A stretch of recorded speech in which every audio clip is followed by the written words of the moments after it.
It's a beautiful day here in Utah again. We had a great night camping in Cathedral Valley. It was so quiet. I think we got up at like 2 in the morning to go to the bathroom, and I peeked my head outside and it was some of the most beautiful stars ever. It was so pretty. And we have just been driving all morning because we're getting to our next destination area, and we are driving just south of Hanksville.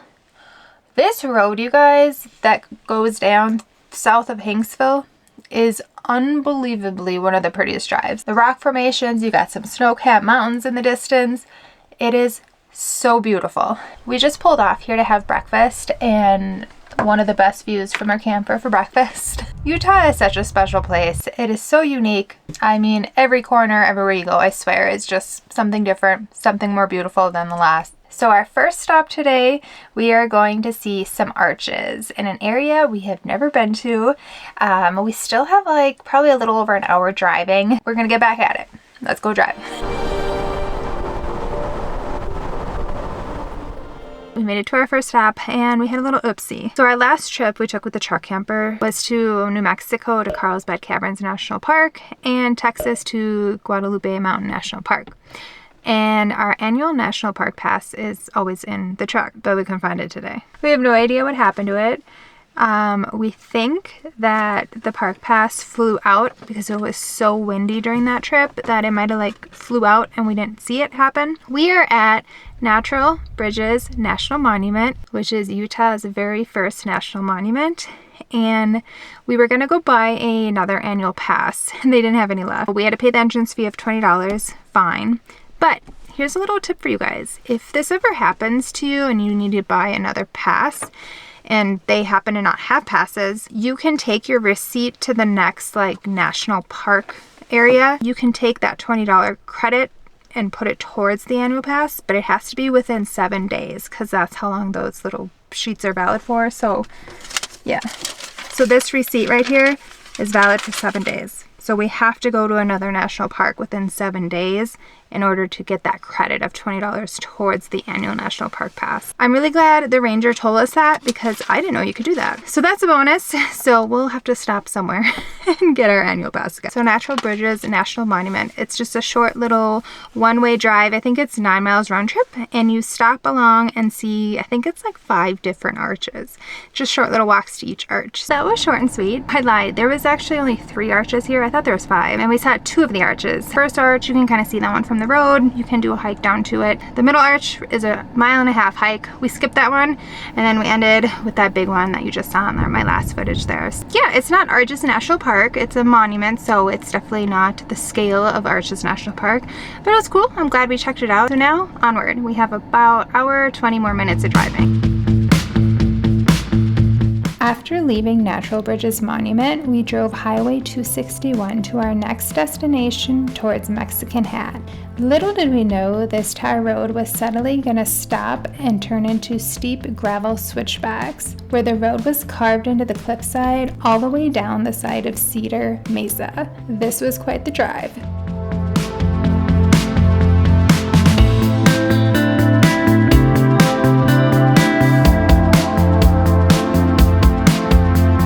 So that was the craziest road we've taken in a while.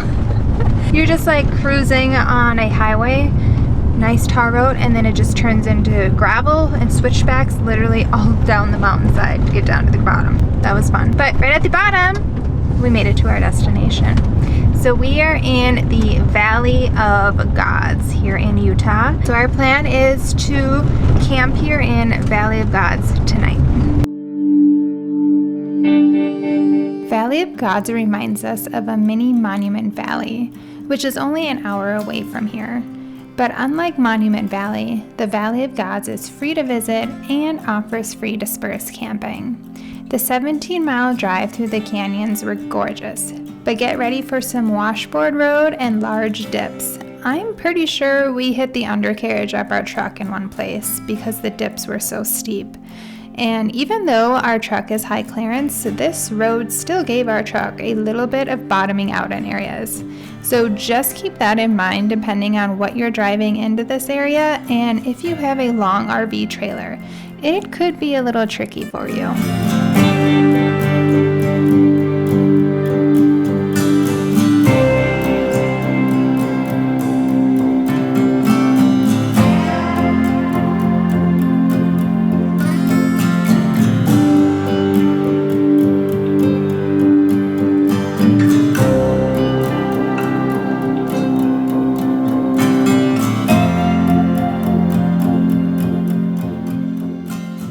Valley of the Gods is way busier than any of the other areas we have been to yet on this little weekend getaway. A lot of really cool sites were taken already. It was pretty full, but I do feel like we found a gem. So cheers to that. So it's pretty hot today. I think it's like 80 something. So it's pretty hot in the camper, and we could totally get the generator out, throw on the AC, cool it down there. But when you're out in the shade, it's really comfortable out here. So we decided we're gonna make dinner outside here. We brought our camp stove and our camp cook area, and we're making dinner outside today. We haven't cooked out on this since we went SUV camping. There are our fajitas. They look and smell so good. I can't wait to dive in.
Best part of ending a day full of adventures is taking a hot shower.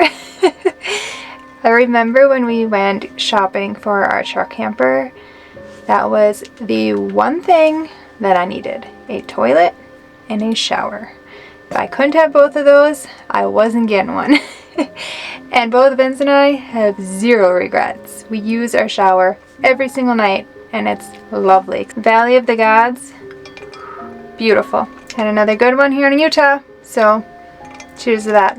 Thanks for watching, guys. We'll see you guys in my next vlog.